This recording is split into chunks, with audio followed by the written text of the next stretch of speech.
Our culture, upbringing, and personality has a big impact to our mindsets towards money. Today, I'm here in Berlin. It's about 8 p.m. right now after a nice dinner with my friend Alex. We've known each other for, let's say, 2000 and when did you move to Bangkok? 9 or 2010, 10? 2010. So almost, Oh, okay. I'll say we've So known each other 11 for years. almost 11 years, a long Yeah. time. Yeah. We first met each other in Bangkok, in Thailand. We are both not Thais, and now we're meeting each other again after many years in Germany, here in Berlin. So, we're going to talk about what shaped Alex's mindset, her perspectives to money, and learn from that experience. So, Alex, please tell the audience about yourself. Well, I'm not sure if you can learn something from me, but I hope that we will have some fun conversation. So I'm Alex. I'm from Vietnam, and I have lived more than 13 years away from Vietnam. So I started my career in Bangkok, where I met my friend Daren. I worked there for 3 years, and then I moved to Spain for my MBA. I also lived in the US for about 6 months for an exchange semester during my MBA. And then I got a job offer in Germany, and I have been in Germany for 8 years. But during this time, my company also sent me to Singapore for some expat assignment for a certain time. So yes, I have been moving a lot. I love traveling so much. This is actually my biggest passion. That's why I already took some years off to travel after my first job in Germany. And now also, yeah, I'm gonna make some travel too after this crazy COVID thing is a bit, like slowing down. So yeah, that's basically something about me. Alex, you're a true citizen of the world. So, if someone asks you now, like, where is home for you? What's your answer? Well, it's always Vietnam because that's where my family is. Usually, home is for me is where your family is. But also, I consider myself, as Daren said, the citizen of the world. So I only have one home, but I have a lot of second homes. So yeah. You gain a lot of perspective over the years. How would you rate your current financial literacy? From 1, a newbie, to 10, you're a guru. Oh well, as a humble person, I would say 8. When I can make money, like Warren Buffett, then yes, I would say I'm 10. But I'm also investing my money, so I would say I have some knowledge. And of course, my education also gave me some knowledge. So I have a bachelor degree in international economic, and I also did an MBA. And I have been always working in business strategy or marketing, things like that. So this also helped me gain more knowledge about finance. So 8.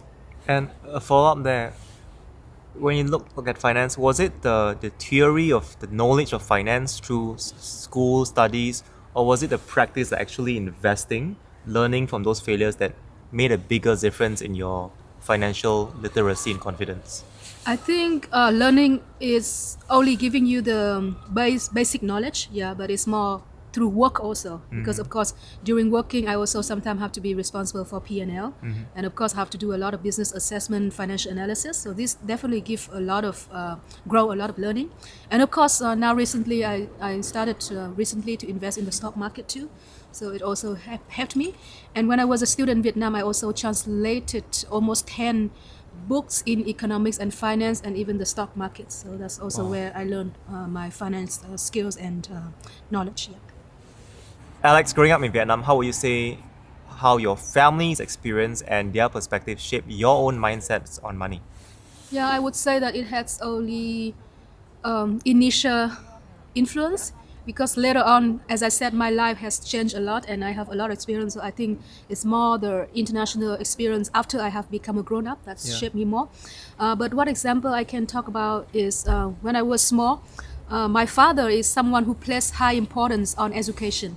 So whenever I have the highest mark in the school, he always gave me money reward. Huh. Yes, so in Vietnam system, you have from 1 to 10. 10 is the highest mark, and he give a much higher reward on 10. It's even 5 times a reward on 9. see. Even 9 is already considered excellent student, so like Yeah. top student. 8 is a good student, but like when you're 9, you're already almost perfect. But for the perfect score, he was giving like 5 times more. Huh. So it really encouraged me a lot, and it built a mindset in me that with education, you can really make a big difference. And if you are good at something, you are very very good, you always can make money. Got So it. that is the first thing about my childhood growing up, and I think it's very correct. It's also applied to my career. For example, my family, we were good when I was super small, but when I was like 5 years or more, because my parents have 4 children, Yeah. and Vietnam at that time was not was still like opening the countries. So it's getting more and more difficult, and my father just strengthened my belief. He really believed in education. He told me that the only way that you can help yourself Yeah. to change this life and not be poor anymore, and maybe if you could have the family, that's even better, is through education. And because you are so good, you have to be the best, or at least much better than the average, and then it will always come. The money will always come when you're better than average. And this shape also the ways I choose my career or my job or whatever I'm doing in life. Yeah. Because actually I love singing so much, and I wanted to be a singer.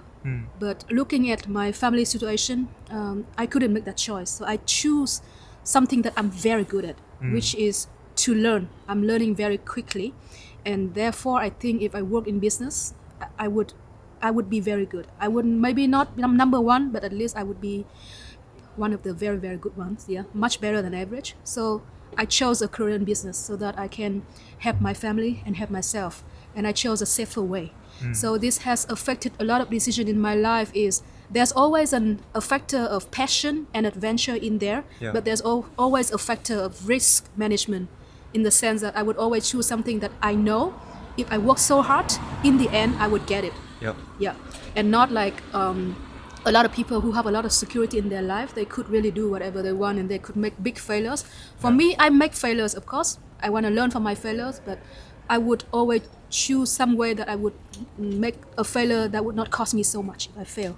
Yeah. So You'll that's never the- be a point of no return, as at least like a safe point or a safety net. Yeah, exactly. And I think this is also important because in the end, I actually recently learned more about investment, and Yeah. I know that risk management is actually much more important than a factor that is super important for investment.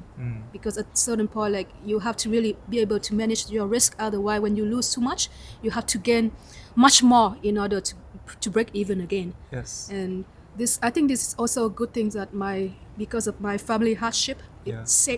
it shaped my thinking about risk management since a young age.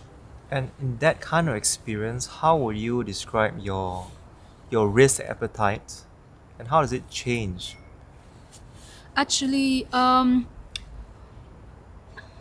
mean, it changed more based on my, how do you say, financial solvency and my ability to earn. Yeah. So I started my career in Bangkok, and at that time I was still helping my family to take care of some loans. So of course at that time my risk appetite would be much smaller.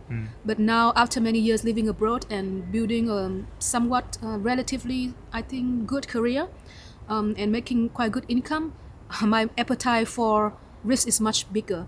For example, I got a very good job at Bayer after my MBA. Yeah. And after 3 years, because there was no position in the company that was really what I dreamed of, I took a very risky decision that most people would not take, is to take some years off to travel and spend all my saving. But at that time, because I'm so confident in my ability Yeah. to generate income again, after even taking some years off, I could make that decision. So you have to be able, I would say, to invest on yourself a lot, to the level that you're so confident that in whatever situation, you would always be able to get back to generate income. I think the ability to generate income is much more important than saving. I think in Asia or in the north of Vietnam, people have the thinking that you have to save in order to be rich, but I Yeah. actually disagree with this. You have to generate more, and you have to make good investment. Agree. And saving definitely will not make you rich. Yeah. And especially, I think it has to be a balance. You make money. What money is for? You don't live to make money. You make money to live. That's what I believe in. So I always have a fun, enjoying life factor in my life. As I said, I worked for 3 years. I helped my parents build a home, and then I take my saving to travel and live for myself. But after that, I'm so confident I will get a good job because I already invested in my career capital. Basically, my ability, my knowledge, my experience, my CV, my profile, whatsoever, that I'm so confident even after taking some years off, I will still generate income. So, yeah. Fully agree. Savings is wealth preservation, not wealth growth. Because savings basically keeps you in line with inflation. Sometimes you don't even beat inflation in some countries. Alex, you talked a lot about education, how your dad impressed it upon you when you were young. And you also love travel. Talk a lot about travel as well. In many parts of Asia, like we don't do this 1 year leap year or travel year. And I used to think many years ago that this 1 year travel was like a luxury and indulgence. So many of us in Asia would see the fun side of it, the Instagram photos and whatnot. But actually, over the years, I've also learned that traveling opens up mindsets and perspectives. Yeah. There's a lot of education and learning happening when we travel. Yeah. Can you talk a little bit about how your own mindset has expanded and helped you as you travel? Yeah, I think I learn a lot when I travel because first of all, I travel most of the time alone. And I think that's the best way to learn. Because why? When you travel with someone, you always talk with this person. You talk about everything and you only use your own lens to look at the local culture. But when you really travel alone, you are forced to talk to the local people, even to spend much more time with them. And you really learn and you use more observation because sometimes you don't speak the language. Yeah. The only way is to observe, and observing is much better than just talking sometimes. Yeah. So I think I learn a lot by really indulge myself into the culture, into living. I mean Airbnb or something like that, and you live local. And sometimes some hosts are so nice to really spend time with you or show you around. Or like you meet some local friends, just friends when you're traveling there, but they really take you to places that the typical tourist will not go. And as a single woman traveling, it's so much easier. People are just like really want to help you out. Huh. You know, a lot of time people just like invite me for free meals or all these things. Cause sometimes when they really insist, then yeah, I take it. But usually I also don't want to have a free meal because I think there's no free meal. Yeah, but. Basically, yes, I learn a lot, and also during this time, because when I travel alone as a woman in certain countries, you need to take care more Yes. about the safety, and for that reason, I become more alert, Yeah. and then I grow more, like let's say a sixth sense to what is good, what is bad. You know, I can observe more if the people intention is more positive or not so positive, things like that. So it's helped me grow in this sense, and also what I realize is actually people are the same everywhere. There are good and bad people, but most people I think are good in nature. Yeah, it really depends on the situation where they have to grow up and the education that they get, that they change. But deep down inside, I think everyone is really good in nature. So this one I realized because I really travel to even very, very poor places where people have nothing. Yeah. But they are really kind and honest, and they try to help you out and even invite you for food, even though that's maybe all they have. Yeah. So I like it. I like, first of all, I know more of the human nature, and I get more alert about the environment. And then I also learn one skill that is very important is problem solving. Because when you're alone in a foreign country and sometimes you don't speak the language, the culture is different, and maybe it's not the best or the safest place for a single woman traveling, you really learn a lot about problem solving. You have to solve problem immediately on the spot. You have to think about multiple ways. Even as a very honest person, sometimes you have to pretend something just for your own safety. So I really think traveling is a good way. You don't only just learn the culture, for Yeah. sure. You learn about the people, the culture, their nature, but you also learn for yourself.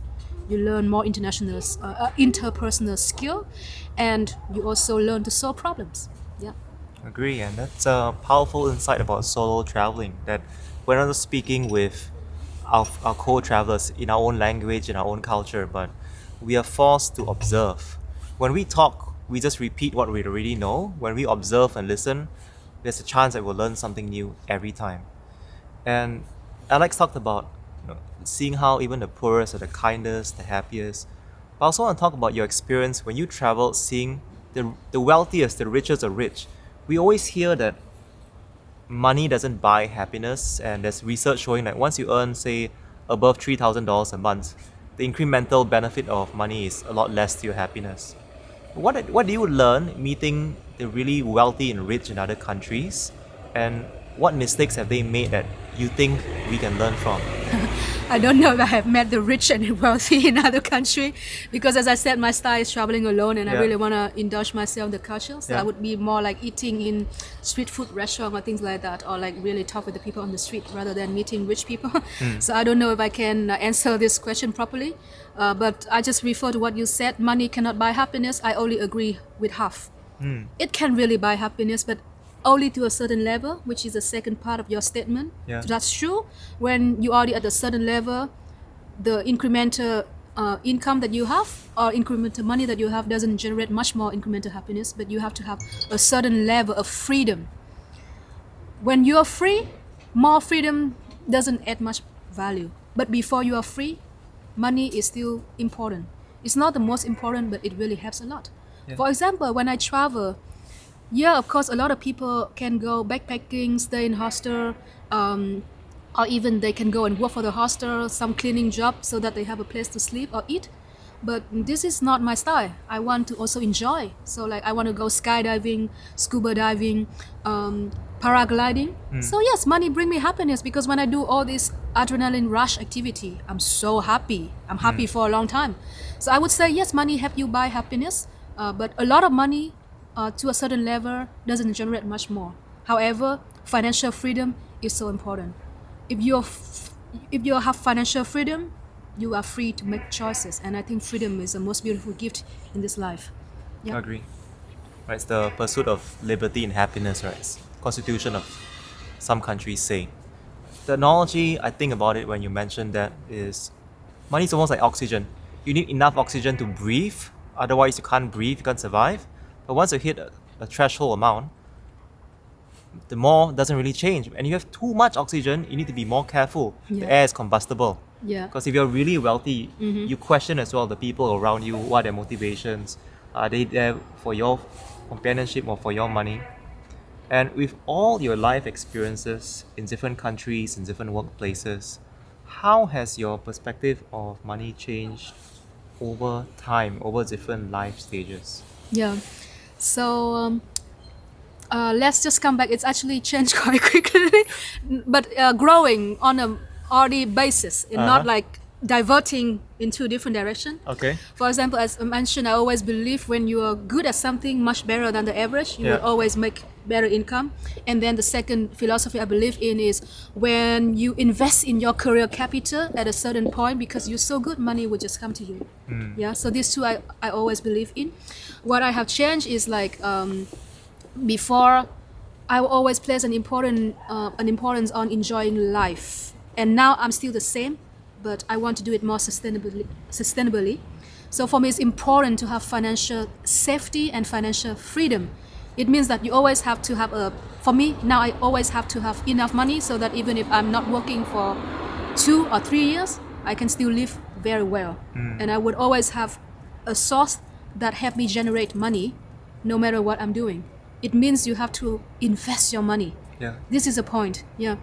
And you always, there's people say never put all the eggs in the same basket.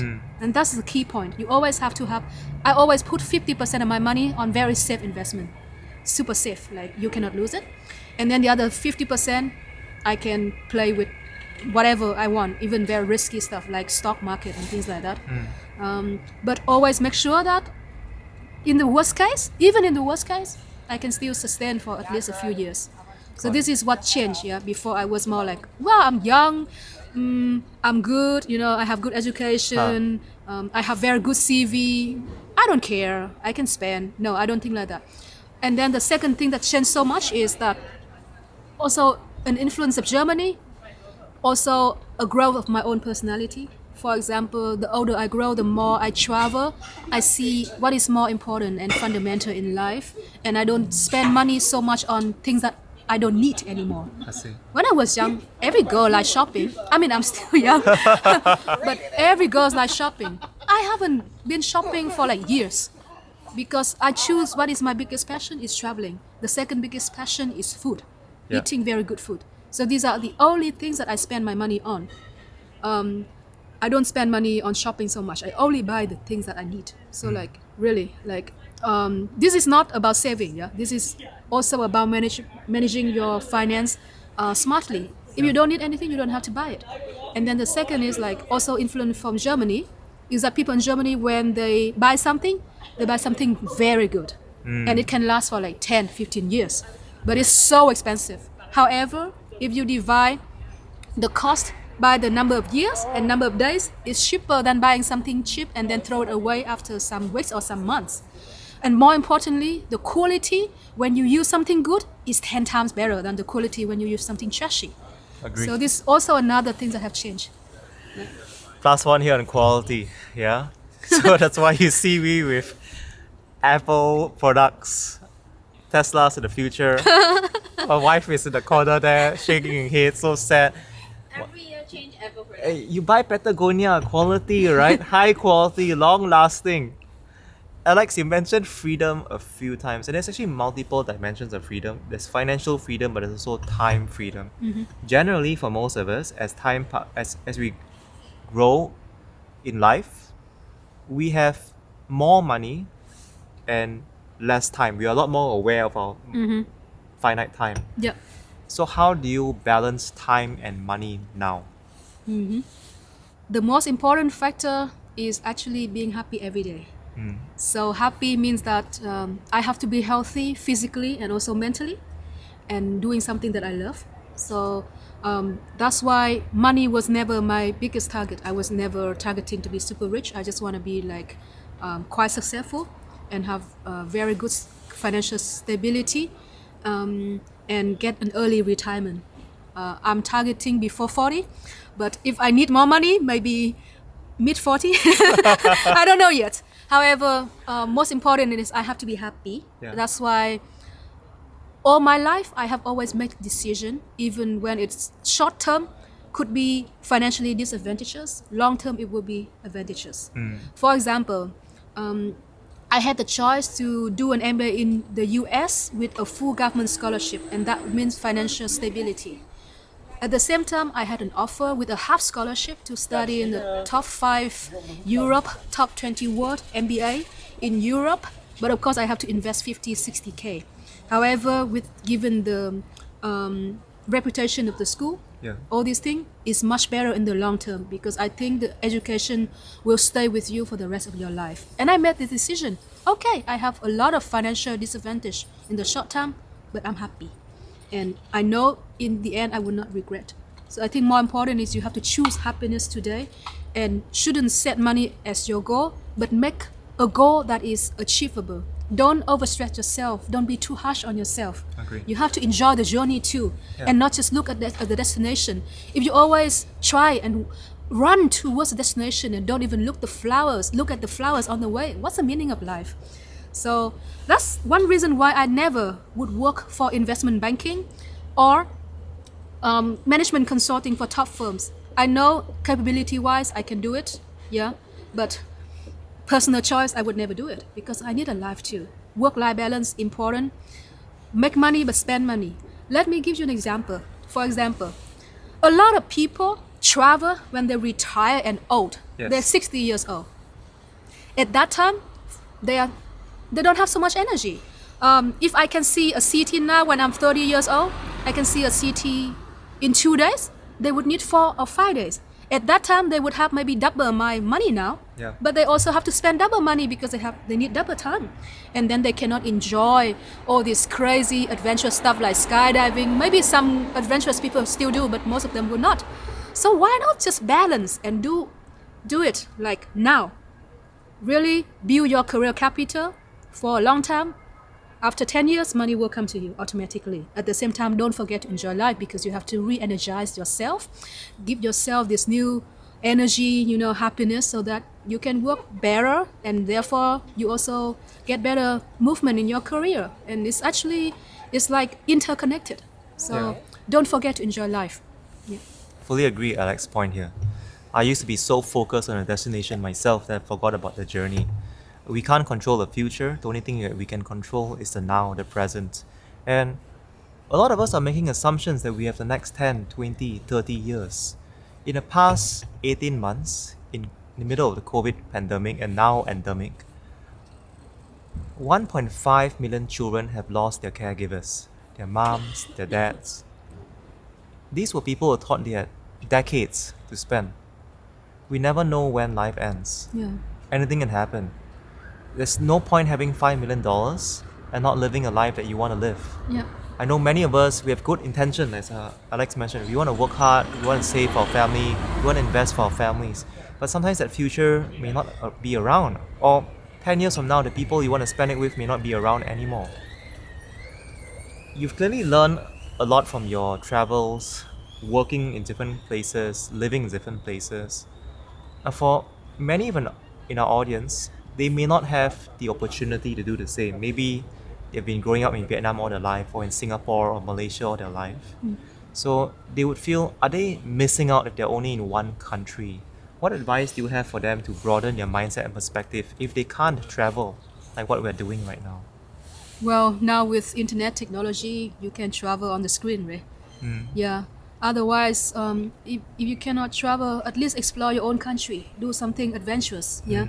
Go for a monthly hiking day trip in the mountain and admire the nature, and maybe you will change your perspective. And also, if you cannot travel, then you can also work in the tourism industry and meet other people from other countries that come to visit you. Yeah. So there's so many ways to do that. But I'd say, if you cannot go far, go near. Go do whatever the best and discover something new. Do something that you never done before. Try something totally new. Go and learn free diving. There's a lot of beaches in Vietnam. So many beautiful islands. So, and Vietnam is still very cheap. So I mean, if you cannot go far, do what you can and then see how you feel about it. Because I believe when you really want something badly, you would always get there. Maybe you cannot travel, it's only a now. Yeah. But if you really want something so much, you would find a way to do it. Legally and morally. It has to be the key because it has to be sustainable. Everything has to be sustainable. So you have to have your own moral standard and you also have to follow the laws. And that's it. But believe me, when you really know what you want, it's more important to know what you want. A lot of people don't know what they want. Today they want this, next month they want that, next year they want something else. You have to know what you want. I think I'm very lucky because I always know what I want. And what I want is not just a very far future. I know what I want this year. I know what I want next year. I know what I want in 2 or 3 years. But I never know what I want in 5 years. Seriously, you can never plan for 5 or 10 years. You can have a long-term plan. You can have some ups and downs. You just have to have a goal in mind. But try to achieve some shorter term goals and it will give you more motivation towards your long term. As long as all your moves are towards the end goal, it is fine to have some step back, to jump a few steps ahead. Yeah. So don't be afraid if you make some mistakes, but first know what you want. Spend a lot of time to think about that. It's more important. When you know what you want, everything happens. Yep. Agree. To ask the why, the most important question, why are we doing what we're doing? Rather than focusing on what we do most of the time, the what and the hows. Alex, a lot of people can clearly see your clear conviction in this video. And actually, for most of us, we really don't know what we want. And because of that, we can be easily influenced by other perspectives, the news, especially when it comes to money, finance, and investing. There's so many different advice out there. So what's one tip you can give to our audience on just getting the clarity to know what we want? You mentioned earlier, spend some time thinking about it. But some of us, we don't know how to start. Do you have a practical tip?